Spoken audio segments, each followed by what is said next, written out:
Hey, this is four-time Black Belt World Champion Dominica Obelanite.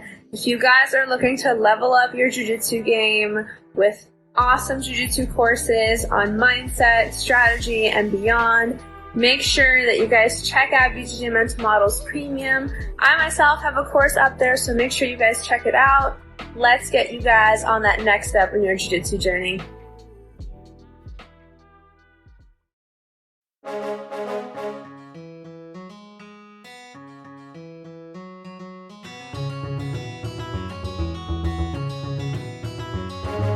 Hey, welcome to BJJ Mental Models, episode 244.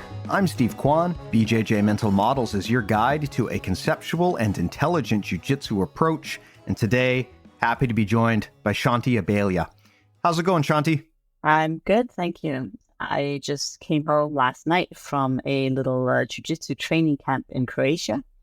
So always a great opportunity to mix great training with good weather and good food and some a nice beach time.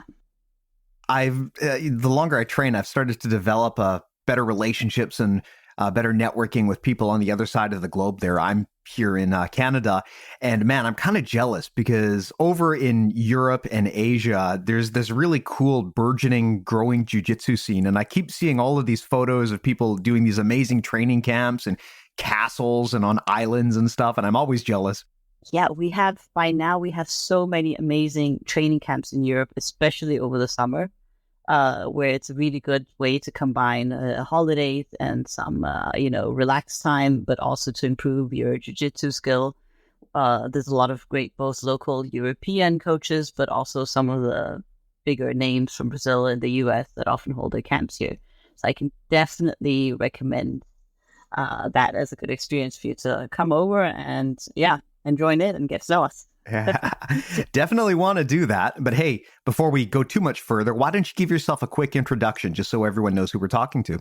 Yeah. Oh, that's always the quick introduction. That's always the hard part, I feel. My name is Shanti Abelha. I'm originally Brazilian. I am based out of Copenhagen, Denmark. My Brazilian Jiu-Jitsu is not very Brazilian, because actually I left Brazil when I was 4 years old. I grew up in England, in the US actually, and have been in Denmark for about 25 years, where I also have my base in Jiu-Jitsu. I have competed a fair bit throughout my career. I have 5 IBJJF titles in the colored belt and then black belt masters, and I have 6 medals from adult Black Belt World Championships. That's awesome. So those are some of the older results, and I'm not that young anymore. So 5 years ago, I opened my own jiu-jitsu gym. So I'm probably, I think, one of the, I know maybe 5 or 6 other names in the world of gyms that are female-only led, as in, not that we only have female students, but I am the sole owner, head coach, and manager of the gym, called Hive BJJ. And all this I've done as my side gig. So I have a full-time business career currently in management consulting.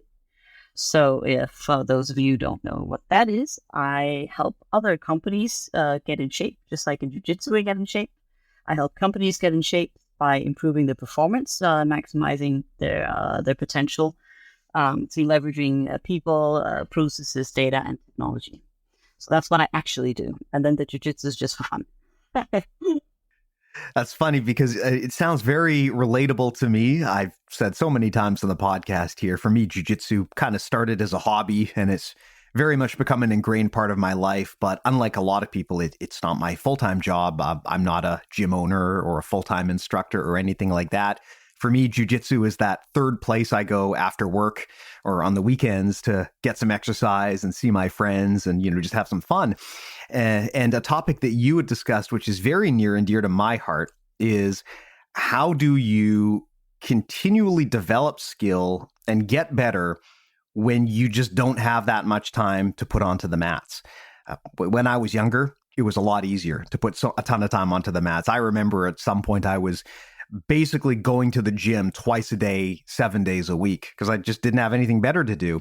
But being older now, having responsibilities, having my own side gigs and things I do on the side, having kids and family obligations, I just can't train like that anymore. Your life priorities change as you get older too. And I'm lucky these days if I can get to the gym twice a week to do jiu-jitsu. So something that you talked about is how to accelerate your learning and develop skill when you're not the person who's living in the gym like the pros are. And I definitely want to unpack this because I know our audience has a lot of hobbyists. And I know that probably most of them are sick of getting beat up by the jiu-jitsu full-timers. So definitely I want to explore this topic with you and learn your method. Yeah, for sure. And for me, this is not a question of learning or getting better at jiu-jitsu with limited time, because imagine even if you had all the time in the world, how much better you could be if you were good at getting good. You know what I mean? So I think there's also still a lot of untapped potential by full-time athletes in the way they train to make themselves better. So for me, it's all in one. And like you mentioned, you also have this is your side gig, and for me, the way I approach getting better at something, improving my skill, whether it is at work or whether it is helping others at work or whether it is on the mat, regardless of how much time I have, there's a certain methodology to it. And that's what I think could be interesting to talk a little bit about today. And also with your background and everything you have, and all the people you've talked to and everything you know in your BJJ Mental Models work, I'm also super excited to hear your take and bounce these ideas off you and see what you think.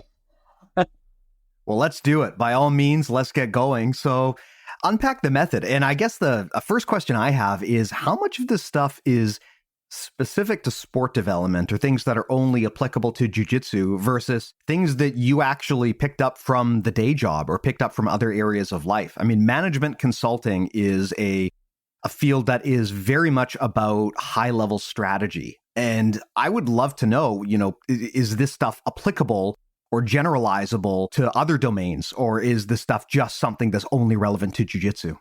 No, this is relevant to everything. And by now, this is how I approach pretty much everything that I want to improve in my life, whether it be for myself, whether it be for the companies I've worked with, whether it be in my gym or with my students. So this is a general, let's call it a general methodology for skill building through creativity, experimentation, and scientific thinking. That's fantastic. All right, let's hear about it then. I want to hear. So actually the methodology has a name, and the name is Kata. So Kata we can all relate to as what we don't have so much of is in jiu-jitsu, because most people, when they think of a kata, they think of karate and Karate Kid and people doing these sequences, hitting and kicking out in the air, right? But kata actually, if you go back to the origins of the word, I'm no Japanese expert, but at least to the origins of the translated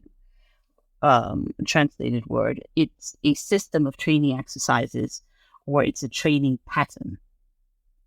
So this methodology, in essence, is a training pattern. It's a pattern of skill building. So this, and I hope it doesn't get when I'm getting too philosophical here, a little too early. But this is a layer you put on top of whatever you're doing. So just as you're learning a technique, this is a pattern of learning that has to be learned to be able to learn efficiently, or basically not just learning but also improving. It ties into a lot of the other learning models you cover on the BJJ Mental Models website. It incorporates a lot of things around deliberate practice. It incorporates a lot of things around Kaizen, around growth mindset, and all these other things. But it puts it into a methodology and a framework.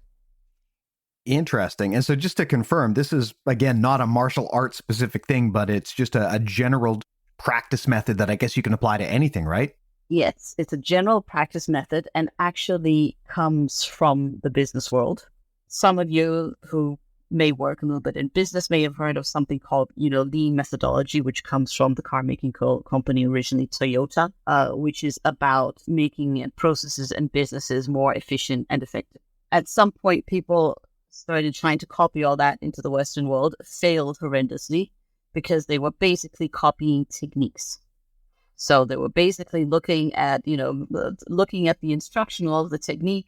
So looking at what is Toyota doing and then trying to copy that one-to-one to a Western setting. And most companies, not all, but most failed or have struggled very hard to do this. Then researchers started to look at what lies beyond the techniques. So if we draw a parallel from Jiu-Jitsu and back into the business world, what is the concept behind the technique? And when they looked at what Toyota was doing, the concept behind their success was the way that they as a company learned and did skill building. So skill building targeted performance. Yeah, this is something that is very relevant to my day job as well. I've said so many times in the past, I work in computer software. And so talking about lean methodologies is very, very common within that industry. Yes, exactly. Yeah, and I agree with you completely. It's also something that has been botched tremendously because much like you see in jiu-jitsu, rather than employing any degree of critical thinking, sometimes people will just look at what other people have done and try to copy it exactly. Also in the software world, there's a term that we use for this. I'm not sure if you're familiar with it on your side of the pond there, but we call it cargo culting. And the idea is that you're basically, rather than trying to really understand what's going on, you're duplicating what someone else is doing, and you're just really copycatting it effectively. The name allegedly comes from the practice of some indigenous tribes who, I think the story was during World War II, they'd received supply drops from cargo planes from, I think it was the Allies, I'm not sure who exactly. And then when all of the planes left, they kind of got into the habit of almost worshiping those planes, and they thought that if they built their own little mock planes, they would come back and deliver more cargo to them. So they were trying to copy what they'd seen that worked in the past without truly understanding it. And so that I think is a really interesting observation here. That can very much be something that happens in jiu-jitsu as well. You see this a lot when you see white belts arguing about what Danaher says and what Gordon says, right? And they're not really deploying any critical thought there. They're just kind of parroting what they've been told. So that is something that you see, I think, in all levels of life. And a part of mastery is learning the process to really understand why things work rather than just copying what people tell you. Exactly. And I see that essentially both in jiu-jitsu but also in businesses, there's a tendency for people to be on two ends. Of course, I'm generalizing a lot here, on two ends of a spectrum. One end is you just do random stuff, right? Mm-hmm. You see a random technique on Instagram and then you kind of try and throw that in, or, you just build your game as a set of random techniques and you don't have any thought process or methodology around how you build your game and how you improve your jiu-jitsu. Then on the other side, you have, the groupies. You download and watch every single instructional by, whoever you're fanboying at the moment. And then you diligently watch every second, every minute of that instructional, and then you try and drill it, and then you try and do exactly as you've drilled in sparring. And in reality, I think none of those two ends of the spectrum is optimal, because one, you're just blindly copying something, and the other one, you're just blindly doing something random. So you have to find a way, of course, to take what knowledge there is. There is so much good knowledge out there today that there's no reason to ignore that part. But apply it in a way that works for you and learn how to apply it and learn some critical thinking in how to apply things and what to apply. Yeah, interesting. So, let's apply this to the jiu-jitsu sense then. How do we get started here? What is the best way, especially if you're new to this sport, or even if you've been training for a few years, but you still know you have a lot to learn? What would that process look like in practice? So there's 4 general steps to this Kata methodology. Which sound super easy, but the devil's in the detail, and the devil is in the practice of it. Again, it's practicing how to practice things. The first step is that you define a vision, right? whether your vision is competition related, as in, I want to win a big one of the major tournaments, or whether your vision is, I just want to have my passing game feel really good in training. It doesn't really matter. That vision has to be far out enough that it's difficult for you to grasp, right? So your vision is not, oh, I have to learn this one move. So it has to be time-wise, but also imagination and ambition-wise a little bit further out than you're comfortable with. Because we all know if we set up visions and goals and targets for ourselves that are outside our comfort zone, then usually that's also where we grow the most, right? So it starts with that. Then within that, you can get into, all this goal setting ways. You can set up a SMART goal, specific, measurable, ambitious, all that, or you can say, look, I'm just going to start with, I want something like this, because sometimes part of your process in improving in skill building is also understanding what is it you actually want, and that's okay. So personally, like I said, I'd use this to build and improve on a lot of things, including my own gym. When I started my gym, Hive, 5 years ago exactly, I did not start with a vision of it, okay, in 5 years, we're going to be 150 students and it's going to be running like this, and I'm going to have this many classes a week and so on. But I had a feeling of where I wanted to go. And I knew that was far away from where I was today or back then, which was having nothing. And then, starting with 4 students, three classes a week. So it's okay, I think, sometimes to start things a little bit fluffy, on the vision and the long-term side. And then slowly on the way there, you kind of become clear on what is it you actually want. Right. Makes sense. Now, man, this is something that I really want to unpack here because I love this type of conversation. This is step one. Just step one. Yeah. I know. Well, look, when we talk about making a vision, how do you do that? That's always a question that I want to explore here because many times, especially in jiu-jitsu, I ask people this all the time, like, what are your goals? What is your dream in the sport? And people will say things like, I want to be a world champion. Okay, cool. You want to be a world champion. That's not really a vision, though, right? I mean, I guess maybe it kind of is, but at least in the business world, when you define a vision, there are specific parameters around what that should look like. It's not just a wish or a goal. There's a very specific way of doing that. So what does a good vision look like versus just a goal or a pie in the sky wish? Like, how can you define a good vision for yourself in grappling? Well, if I had to bring it back to this Kata methodology, actually, this first step is not really vision, and just vision, because it's sometimes easier for people to grasp a bit. But they call it, and this is pretty cool, it's actually called a challenge. And I like this term because a challenge sounds kind of not as fluffy as a vision, right? It sounds kind of cool. It's like, oh, who's not up for a challenge? Everyone's up for a challenge. And the definition of that is something that is, like I said, out in the future, let's say 1, 2, 3 year horizon, probably, or it's good if it has some kind of measure to it. So when have you achieved your challenge, right? When have you completed your challenge, in some way? But that's where I'm saying that I think that sometimes it's less important to know exactly what that vision or what that challenge looks like, but have that be part of the process in getting there. So, yeah, what is a good vision or what is a good challenge? I like to describe things in terms of, because we're within this improvement and skill building framework, I like to describe it as, what does great look like? Got it. Okay, so what would some examples be then? What does great look like for you? Great can look like, and that's and the thing is, great, when you say what does great look like, you can also have some pretty soft things attached to it, right? Because you can say, well, great looks like standing on top of the podium no matter the cost. So for me, what does great look like also has a holistic view to it, because it can also be, well, it's what great looks like is standing on top of the podium at a big competition where, yes, I've had to sacrifice a lot for it, but I still have my friends and family and I'm not a douchebag. You know, like, yeah, but you can incorporate values into it, which I think is kind of cool. Because sometimes also people set these, you know, you can also risk setting these extremely measurable, hardcore goals as some kind of vision, but losing yourself along the way.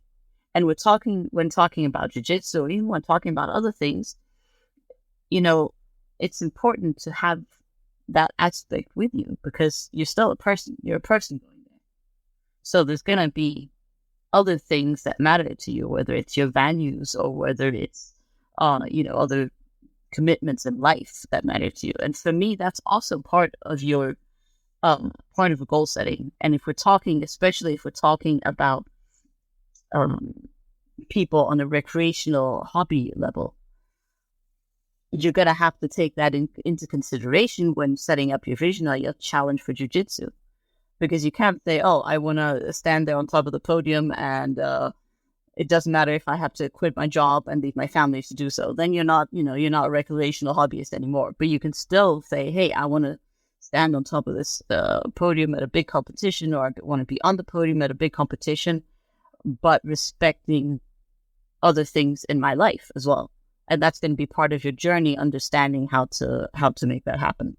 I don't think that was a good answer to your question, but I think it was great. I love how you brought up that it's not just about setting your goal, but it's about adding parameters like I want to be a world champion no matter the cost. Because I think that kind of nuanced thinking is something that a lot of people don't really consider when it comes to goal setting. They think about what they want, but they don't think about the price of admission to get there. We've talked to a lot of people on the podcast who have had, as you can imagine, very pointed opinions on this. I mean, Travis Stevens, Olympic silver medalist in judo, had said that for many people, probably most people, he would not suggest going down the life path that he went down, because even though it worked out well for him, for most people, the cost just isn't worth it. And that's not necessarily a bad thing, right? That's completely understandable. Yeah. So I thought it was very interesting that he brought that up and he mentioned this. Let's maybe unpack the next step, I guess. I definitely want to hear more about how we go from there. Because, yeah, Sure. I'm very interested in this aspect now of, okay, we've got the goal, but what does the process look like to actually achieve that versus just showing at the gym 10 times a week? So just last little comment on this goal setting. And again, it's now bringing it back to business. So in most or pretty much all business settings, when you work with goal settings, you don't only work in one parameter. You work always in a minimum of 3. You always work on delivery. So delivery, that is, I want to be on top of the podium. You work with your cost. What do I have of resources that I can use to get there? So this is the part, am I giving everything up to do it or not? And in business, you also work with a quality parameter, which in jiu-jitsu, yeah, what could that be? Quality can also be something about what kind of style of jiu-jitsu do I want when I'm there? You know, am I going to be I won by an advantage, so I won. Goals done and delivered? Or is there a stylistic aspect to, hey, I want to have really cool looking jiu-jitsu? That could be a quality parameter. So for me, it's common sense that when you do your goal setting and you formulate your ambitions and things like that, that does have more than one parameters in it. And quality, cost, delivery, these are like the bare minimum parameters of in business now. Nowadays, you also always, most of the time, also have some kind of people aspect.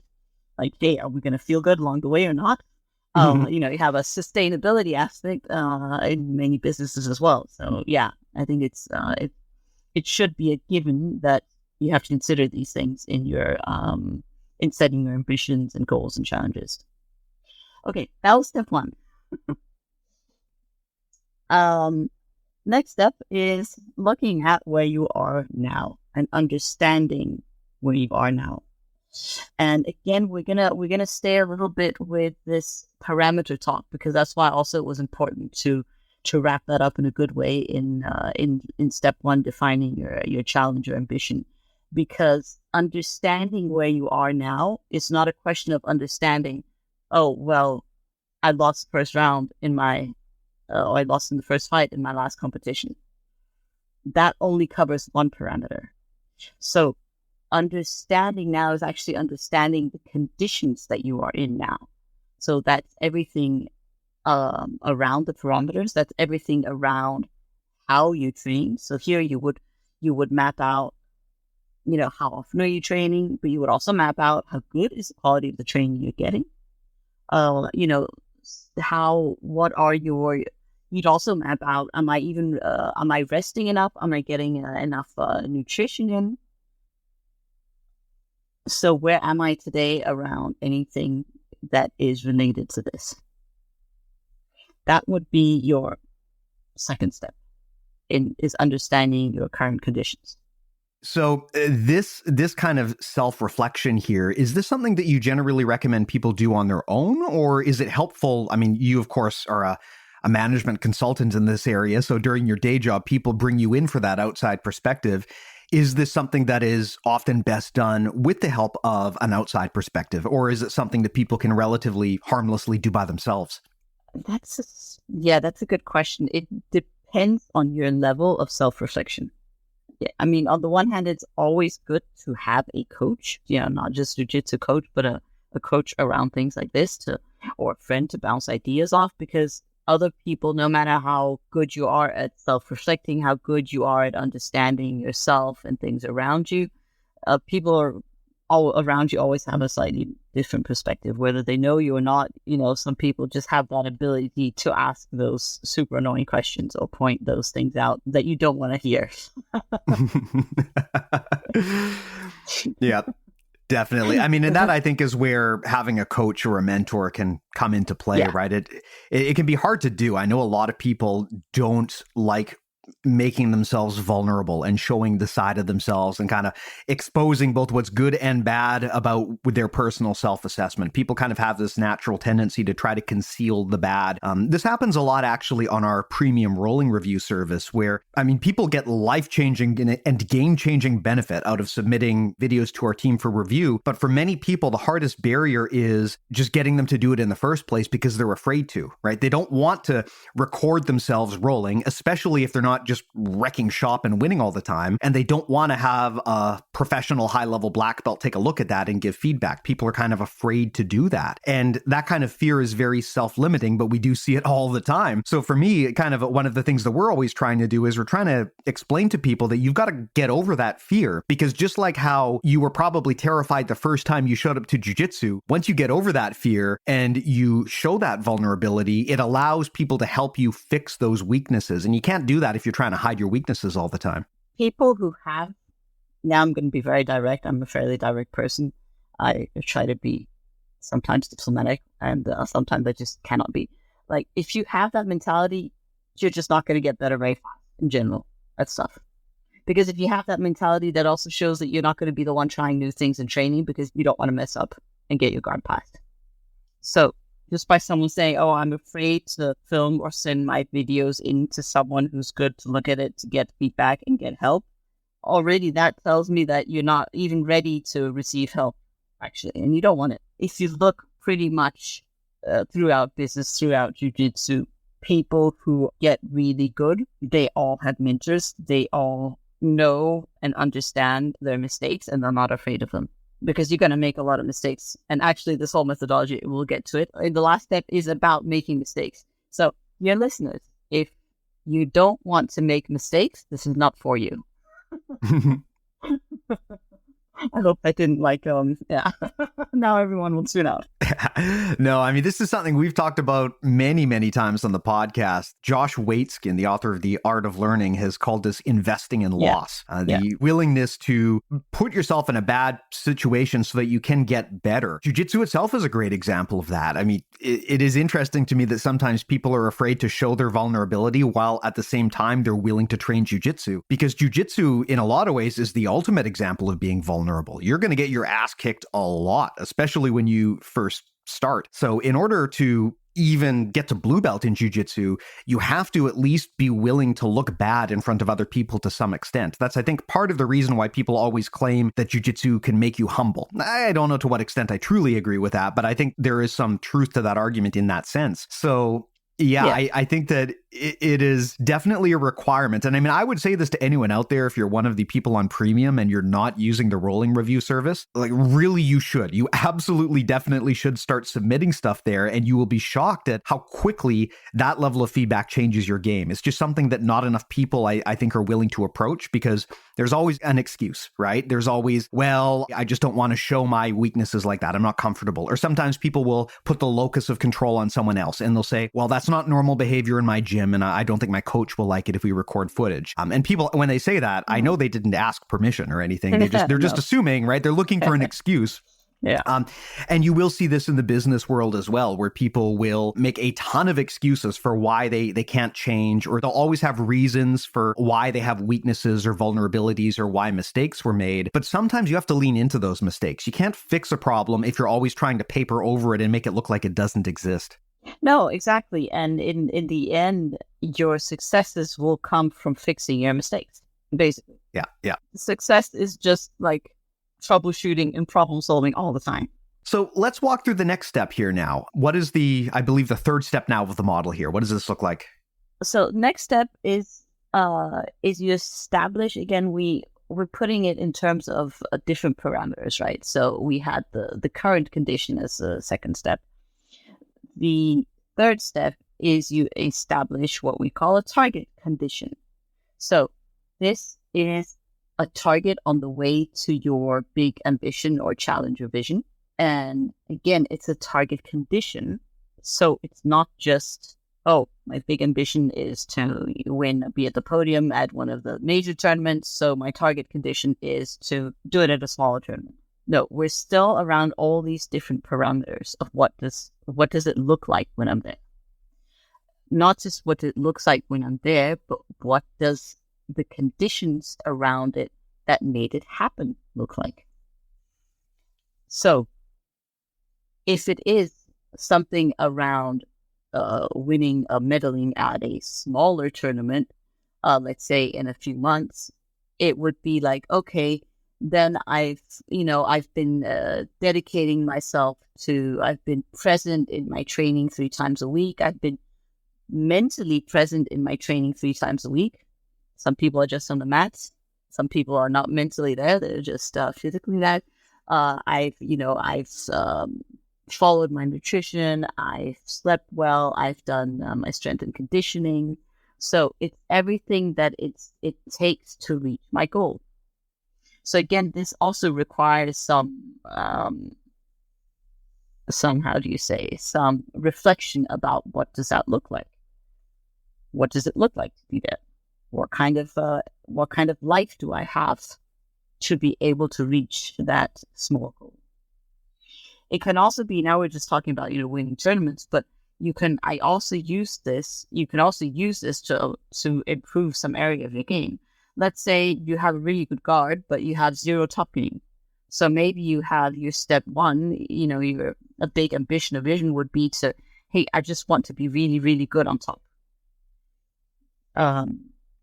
Then your target condition could be, I want to feel the first, and this can be like, okay, the first step is, okay, I feel comfortable enough on top to not get swept by lower belts, for example. That could be a first step on the way to being good on top, right? First, you need to learn how to defend and not get swept before you start passing.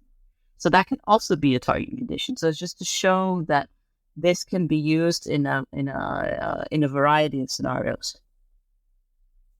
I used this when the jiu-jitsu wise. Yeah, so jiu-jitsu wise last year, I competed. I hadn't competed for about 3 years. And I like to, I've won Masters Europeans, like, I don't know, I think with last year I'm up to about 10 times or 11 in gi and no gi. And I like to challenge myself. I didn't want to just, if I was going to compete last year, I was like, I don't want to just go in and compete to win. I want to compete. I want a target condition. I want it to look different. I want it to feel different. I want to do something different. It's no secret that have never been very great at stand-up. So last year, my ambition was to get better at throws and stand-up part in gi and inogi. So that was, an overall yearly ambition for me. And one of my target conditions was then that I wanted to score points from standing at Europeans in gi and no-gi. First I did in gi, and then so one target condition was for gi, and then one target condition was for no-gi. So target condition for me was not I want to win Europeans. A target condition was I want to ensure that I get takedown points, and that for me was actually more important than winning. Got it. Now, here's something I want to unpack here. We've talked a lot before about process-based goals versus outcome-based goals. Yeah. I guess the example here that you could give is a process-based goal would be like you talked about earlier, which is, hey, I just want to get better at mount. Whereas an outcome-based goal would be, I want to win a medal at this tournament. And there's pros and cons to each of these things, right? I would want to get your feedback on whether one of these is inherently better in some way than the other, or whether you need some combination of the two. And the reason I bring it up is because we've always said on the podcast, and I know this is very common advice, that you should prioritize building and executing good habits over the pursuit of results. Because results can't always be controlled, right? You might go into a tournament doing everything properly and sprain your ankle in the first 5 seconds and lose, right? There's all sorts of things beyond your control that can impact things. And if your sense of identity is too caught up in the pursuit of results, you can wind up being just completely crushed when you never achieve the result that you want. And because again, sometimes it's just luck and randomness. You can't always control things. So it's often good to prioritize the process. However, I think you do actually need concrete goals, right? I mean, I'm not telling people that you should never set a goal to be a champion, right? That's an outcome-based goal. I think it's still good to have those, but how do you balance those? Like, how do you balance when to focus on the process versus when to focus on a measurable result that you want to achieve, which understandably you may never achieve, right? How do you balance those two? For me, it's about having both. So and that's also back to this Kata methodology and target condition. The target condition is both an outcome and a process. So the outcome is I want to get takedown points at a competition. The process is if I want to do that, I'd better actually be training my takedowns. Right? So the process, the part of my target condition is to be able to get there. That means I will be regularly drilling my takedowns. I will be regularly from sparring, starting standing and not pulling guard. And I can make a process-based goal around saying, okay, if I want to score points at Europeans of a takedown, I can say I need to do this for, I need to drill and train in a certain way and do things in a certain way for X number of weeks. That would be my process-based goal. And then I have to have a belief that, okay, if I do this for X number of weeks, there is a certain probability that I will be able to get my outcome, which is takedown points in competition.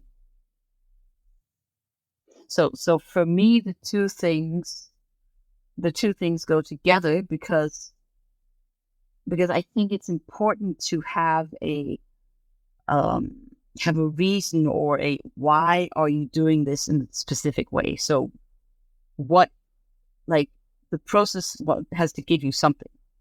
So you have to set up your process to give you something. So what is it you want that process to give you? You can also just say, yeah, a process-based goal is to train 3 times a week.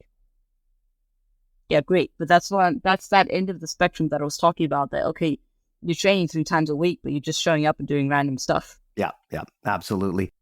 So for me, the two are super, it's super important to have them interchange, but I also agree that the outcome can vary because there are a lot of other things that could go into it. Like, yeah, you can step on the mat and injure your ankle or whatever. So you should, as a person, as an athlete, as a business person, and I do this, I do a lot of executive coaching. I always have to help many top level leaders and managers see that they need to trust their process and they need to ask whether their organization is following the process and not just ask about the outcome. It's interesting you bring that up. We did and actually we're continuing to expand on this BJJ Mental Models Premium series we did with Nick Perler, a wrestling coach from Perler Wrestling Academy in Missouri. And one of the pieces of advice that he gives to his competitors is to keep 2 sets of records. And what he's basically advising is that one of those sets of records is your actual win-loss competition record. So what did you win? What are your main accomplishments? What are your awards? But then the other record is your development versus your goals. So this might not necessarily be anything that anyone other than you would even ever know about, but just goals like, hey, I just want to be better at this position, or so-and-so beat me last time. Look, I want to put on a really good showing and make sure that they don't beat me by a certain amount of points. So it's not necessarily tied to winning or losing, but it's tied to your progression. How much better are you versus the last time you tried something? Yes, I love it. Yeah, so I love that idea of having 2 sets of records, your actual competitive win-loss record, but then your self-development record as well, because then you're always winning, regardless of whether or not you won or lost the match on any given day. Yes, exactly. Nice. Okay, so we got all of that in place. What's the next step of this Kata thing? And by the way, I should also ask, and I guess we can get near the end, if people want to learn more about this method, where can they actually go about and do that? If you Google Toyota Kata, a lot of stuff will come up. But again, it's 100% in a business setting that you'll find it described. Got it. Okay, I'll try to dig up some good links and put them in the show notes for people as well. I can find something. But yeah, otherwise people are always welcome to get in touch with me and have a chat if I ever have to. Awesome. So what's the next step of the process then? So the next and last step is basically you then experiment towards your target condition.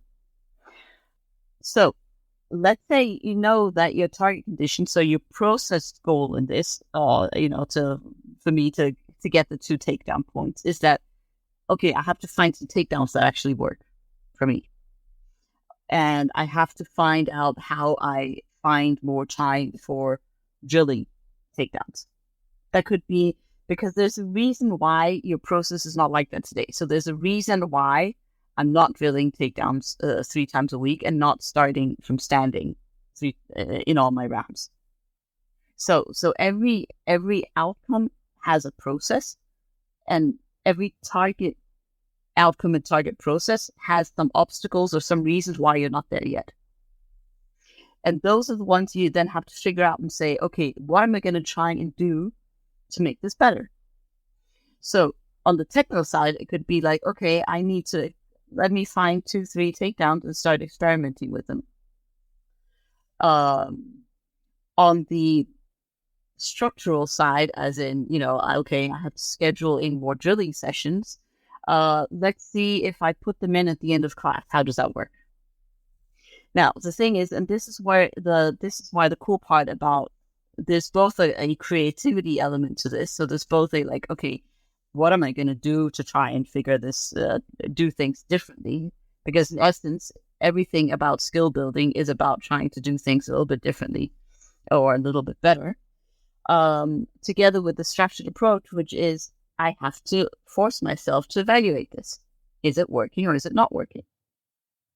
So if I find 2 or 3 takedowns and I drill them, and I drill them and I drill them, and I can feel it's just not working for me in sparring, maybe those are not the 2 takedowns I should be doing. Maybe I need to find something else. If I try to do some extra drilling at the end of class, and I find out, yeah, okay, I went through the motions, I did it, but it didn't make me better because I was actually too tired, I'll have to change that. So I have to constantly evaluate, what I'm doing, is that getting me closer to my process and my outcome? And it sounds super easy to do, but it's actually quite difficult, because this is where you both have to be willing to try stuff out that might not work, and you also have to find a balance So this is where you are going to fail. It's called an experiment. You're supposed to experiment and find out, does it work, does it not work? If it doesn't work, you have to be willing to say, okay, didn't work, try something new. Why didn't it work?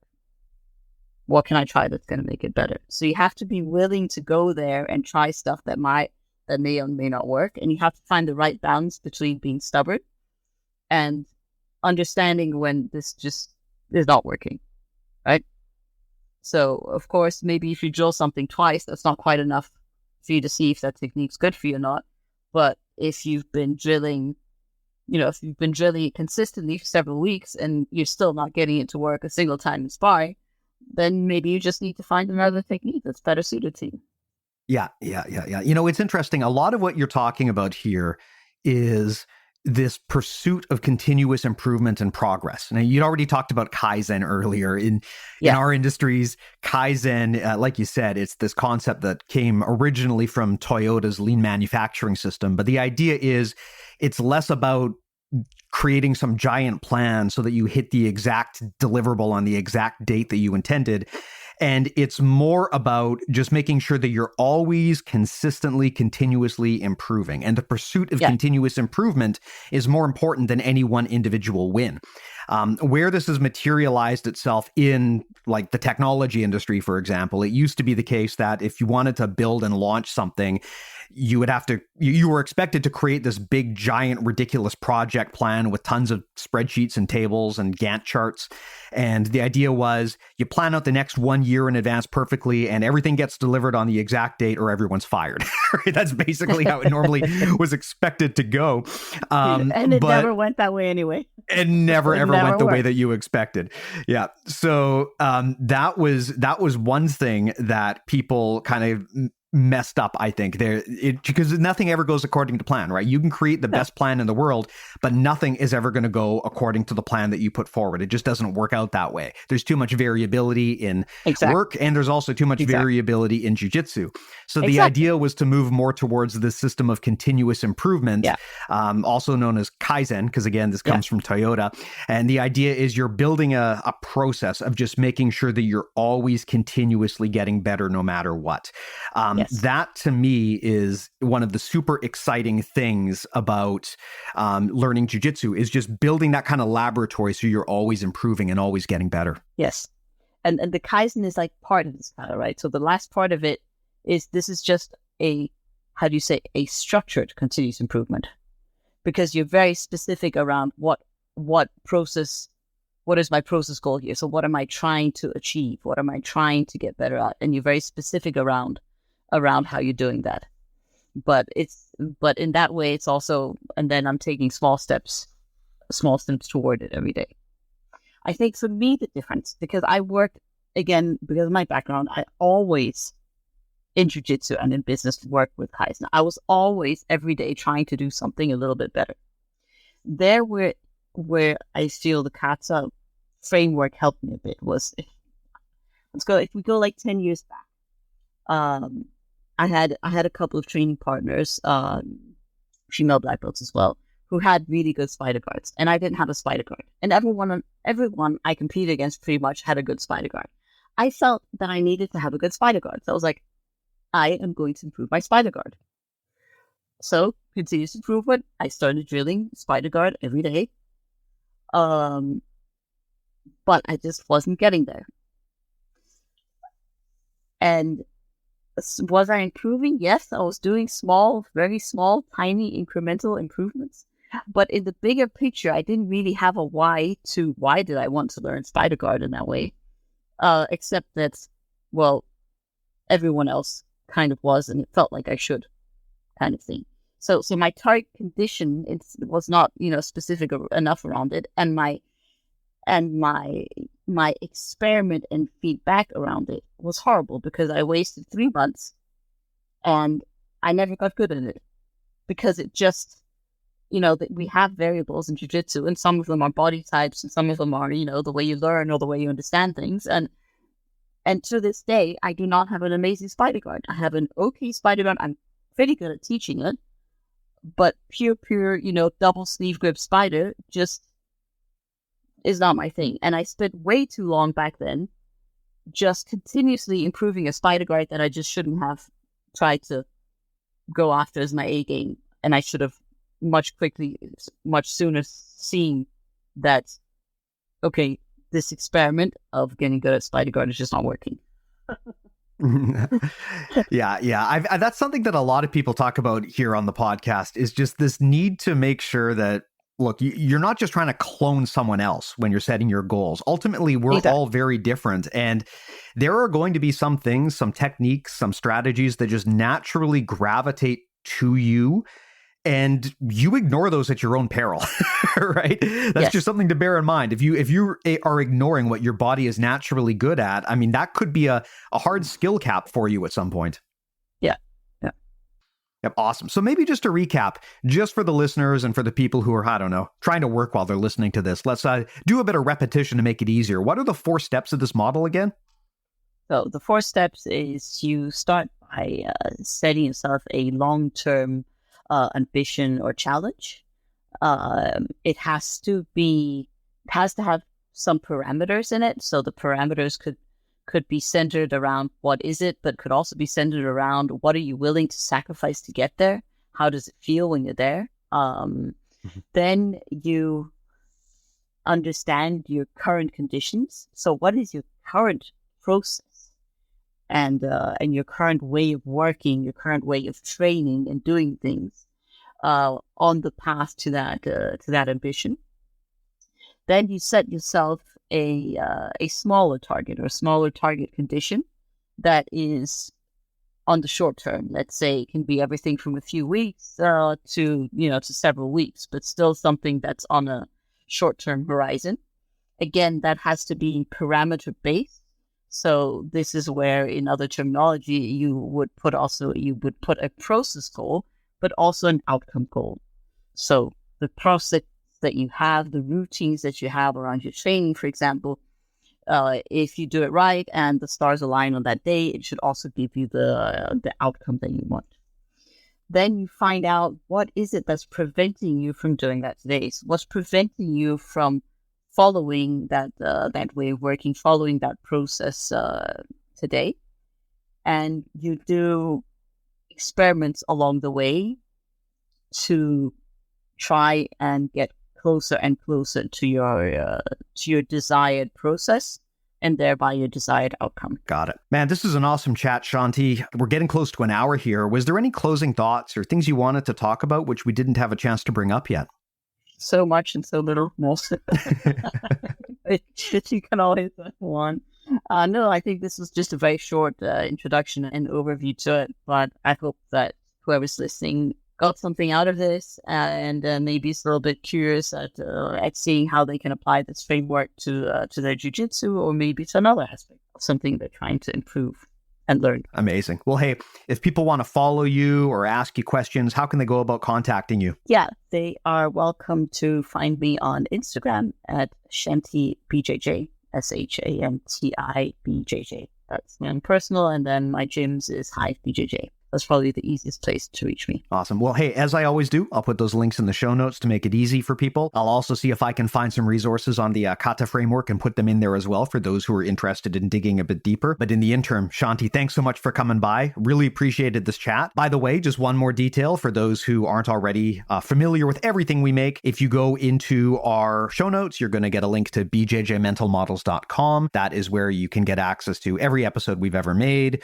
plus access to our awesome newsletter. We send out some great thought pieces once a week, as well as a link to Premium. Like I mentioned, that's how we float the boat here. That's the main service we offer. If you're a Premium subscriber, you get access to a library of audio courses with some of the best minds that we've got in the sport, talking about strategy, tactics, and concepts. You also are starting to get access to several new Premium podcasts that we're launching. We just launched a new one with Jake Luigi, the host of Less Impressed, More Involved, one of the best jiu-jitsu YouTube channels out there. And of course, like I mentioned, you also get those awesome rolling reviews that we talked about. So if you've listened to this episode and it resonated with you and you're looking for that laboratory workshop, you're looking for someone to help troubleshoot your game, Premium is the best way to do that. There's a free trial, so you can check it out at no cost. Again, just go to bjjmentalmodels.com to do that, and I'll put a link to all of that in the show notes in case you missed it. But Shanti, again, one more time, thanks so much for coming by. I thought this was a fun one. It's always nice to talk to people who work in similar industries to me because we've got so much in common, and it's interesting to hear other people kind of come down the same path that I came down as well.